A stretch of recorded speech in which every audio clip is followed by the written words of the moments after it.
আলাইকুম, সবাইকে স্বাগত জানাচ্ছি আজকের এই ভিডিওতে।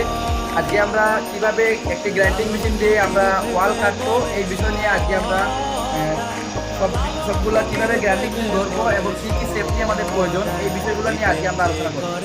প্রথমে আমাদের গ্রাইন্ডিং মেশিন ইউজ করার পূর্বে আমাদের যে বিষয়গুলো প্রয়োজন, অবশ্যই আমাদের সেফটি হেলমেট এবং আমাদের অ্যাপ্রন এবং গগলস এবং আমাদের সেফটি শু, এগুলো অবশ্যই আমাদের নিশ্চিত করতে হবে। তারপরে আমাদের গ্রাইন্ডিং মেশিনের পাওয়ার সাপ্লাই অবশ্যই আগে ওকে করতে হবে। তারপরে আমাদের গ্রাইন্ডিং মেশিনের যে ব্লেডটি দেখতে হবে, যে ব্লেডের যে টাইট আছে কি না এটা দেখতে হবে। লো সাইড থাকলে অবশ্যই অ্যাডজাস্ট করে দিব।